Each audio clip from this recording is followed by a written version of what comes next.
Hey, have you ever looked at a house and just gotten this weird feeling like the walls are holding on to something more than just old wallpaper and dust bunnies? Oh, absolutely. That little shiver down your spine, even Mm-mm. before you know the story. There's one place in particular that really cranks that feeling up to 11. You know, I'm talking about 112 Ocean Avenue in Amityville, Long Island, New York. Picture this. A really charming Dutch colonial right on the water. Looks like the kind of place where you'd have barbecues and watch the sunset. But that picture, it's got a seriously dark filter on it, that house. Mm. It's got a reputation that chills you to the bone, and it's stuck around for decades. Exactly. So today, you and us, we're diving deep into the Amityville legend. We're on a mission to dig past all the spooky stories and figure out what's fact, what's fiction, and maybe even what's just plain weird. You've probably heard the whispers, right? Maybe even seen a movie or two that played on this. Yeah. But this isn't just another ghost story. We're going right into the heart of a truly horrific crime and the bizarre events that followed. Yeah, we're skipping the jump scares and the late night movie tropes to really understand the unsettling reality of what went down there and, well, why it's still stuck in our heads. Okay, so let's get into it. The whole thing really kicks off on a freezing night, November 13th, 1974, same address we just mentioned. And what happened there was just brutal. 6 members of the DeFeo family were found dead Mm. in their beds. The parents, Ronald DeFeo Sr. and Louise, and their kids, Dawn, Allison, Mark, and John. All of them shot with a .35 Marlin rifle. And here's the detail that still creeps me out. They were all asleep. It's just... It's almost impossible to wrap your head around. And the person who did it, their own 23-year-old son, Ronald DeFeo Jr., he was the only one who initially seemed to have survived. Right, and his first story was straight out of a horror flick. Voices told him to do it. The classic devil made me do it defense, though that didn't exactly stick, did it? Nope, not at all. He bounced around a lot. He even tried to pin it on a mob hitman, which, didn't really hold water. Eventually he confessed, but his story kept changing. It was like trying to nail jelly to a wall. What's fascinating in a really disturbing way is the picture you get of Ronald DeFeo Jr., a really troubled young guy. Apparently he was into heroin or LSD, drank a lot, even stole from his parents. Yeah, and there were also whispers about his father being abusive, though nothing was ever confirmed, really. Yeah. And get this, a few years before the murders, he apparently even tried to shoot his dad, but the gun, it didn't fire. You'd think that would have set off some serious alarm bells. You absolutely would, wouldn't you? It paints a picture of someone deeply unwell, and those shifting stories he told about the murders, it's like peeling back layers of something really rotten. He threw out theories about his dad's brother and the mob, even tried to say his sister Dawn was in on it at one point. Hmm. And let's not forget the night itself. Apparently it was a stormy one, which makes you wonder, how could a high-powered rifle go off multiple times without anyone in the neighborhood hearing it? Exactly. It's baffling. There are theories. Sure, the storm covered the sound. Maybe people just ignored it. But it's one of those details that just hangs in the air, doesn't it? It really does. And then there's DeFeo Jr.'s behavior the next day. He goes to work super early, allegedly washes his clothes, and gets rid of the rifle. Yeah. Then he hits up Henry's bar before finally discovering the murders and calling the cops. It all feels very constructed. Totally. Like he was building a narrative right from the start. And the actual crime scene, by all accounts, absolutely gruesome. He ended up getting convicted on 6 counts of second-degree murder. And just to close that loop for you, Ronald DeFeo Jr. actually died in prison back in 2021 at age 69. So the person responsible for that horrific night is no longer with us. Yeah. The fallout from the murders, as you can imagine, gave that house a seriously dark reputation. The murder house, not exactly a selling point, you know? So when it eventually went on the market, the price definitely reflected that grim history. Which brings us to the next chapter, and this is where things get, well, weirdly debated. Just 13 months after the DeFeo murders, in December 1975, George and Kathy Lutz moved into a 112 Ocean Avenue with Kathy's 3 kids. They snagged it for a steal, relatively speaking, but they knew what had happened there, right? It wasn't exactly a secret. Oh, absolutely. They were fully aware of the horrific events, and it wasn't long after they unpacked that things supposedly started going completely haywire. They even had a local priest, Father Ray Mancuso, though some sources call him Ralph J. Pecoraro. Those little inconsistencies always make you wonder, don't they? Try to bless the place. Right. And get this, the priest apparently warned them to steer clear of the second-floor bedroom where the DeFeo parents were killed.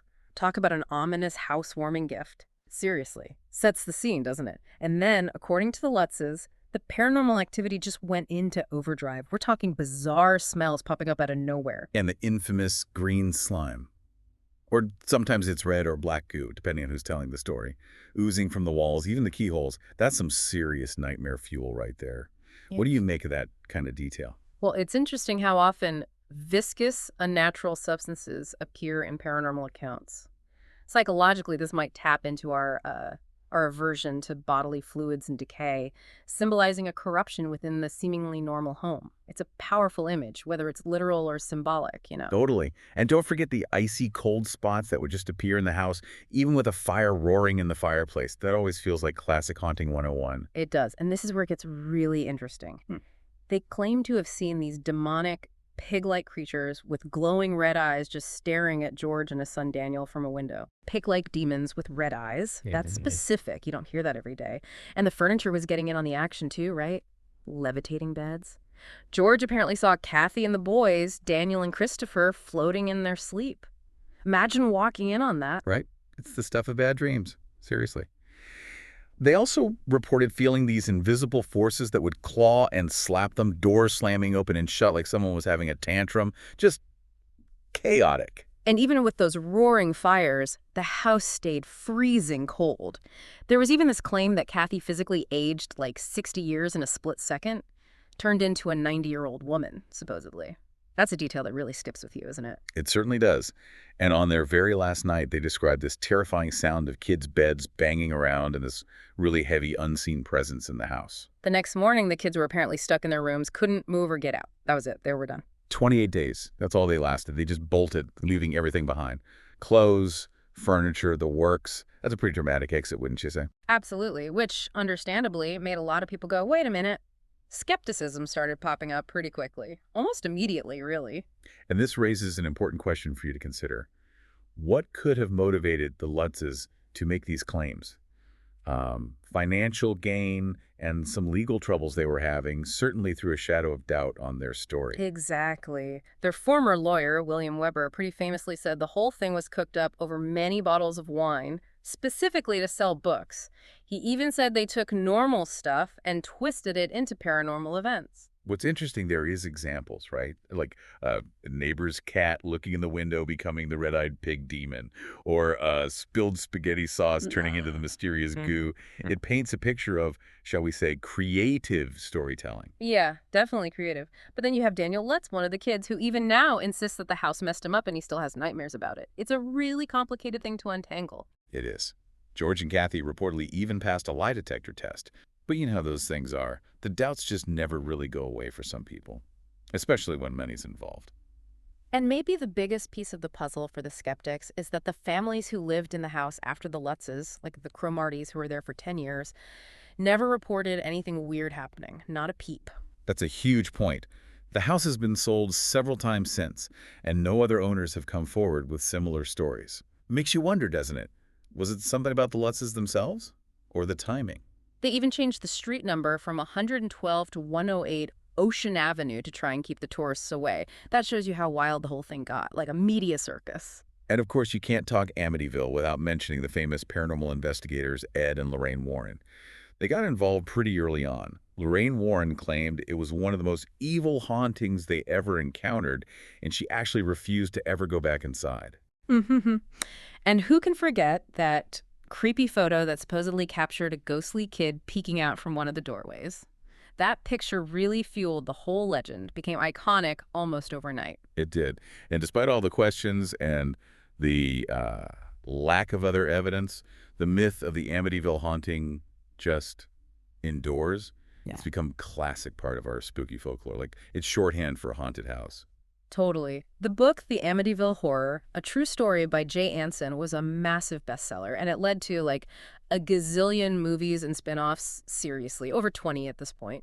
And Anson himself, he was pretty cagey about whether it was all true. Yeah, he famously said something like he had no idea if the book was factual, but he was certain the Lutzes believed what they told him, which, leaves a lot of room for interpretation, doesn't it? For sure. The theory that the Lutzes were struggling financially, mortgage, taxes, that kind of thing, and cooked up the haunting story to make some money and get out from under it is a pretty popular one with the skeptics. Makes a certain kind of cynical sense, doesn't it? George Lutz, though, he always defended their story, right up until he died. He often pointed out that none of the actual investigators who came to the house ever officially called it a hoax. But then you have things like the supposed cloven hoof prints in the snow when records show there was no snow on the ground that day. Details like that really chip away at the credibility. Absolutely. And the rumors about the house being built on a Shinnecock burial ground, or that a previous owner, this John Ketchum guy, was a satanic worshiper, those all seem to be totally made up, just adding layers to the spooky story after the fact, likely fabricated for effect. So when you take a step back and look at the whole picture, you've got this incredibly horrific, undeniable tragedy.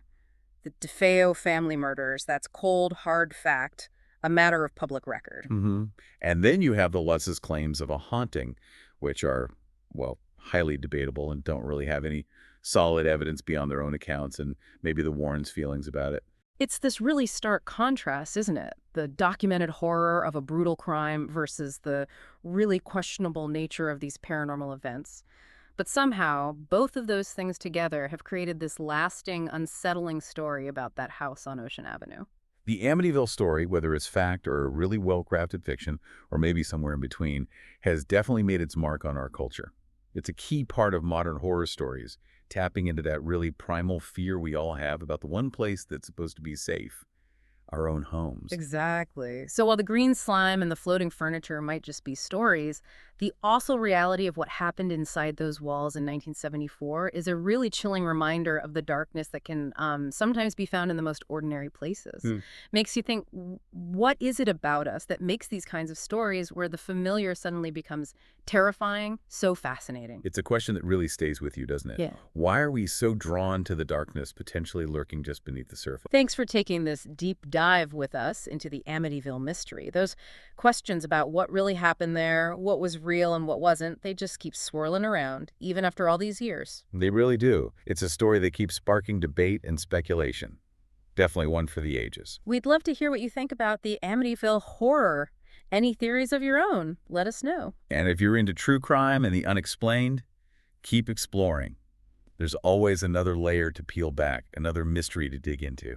If you dug this deep dive and want more explorations into all sorts of fascinating and thought-provoking stuff, make sure to follow or subscribe wherever you get your podcasts. Until our next deep dive, stay curious and maybe double check those shadowy corners tonight. Thanks so much for listening.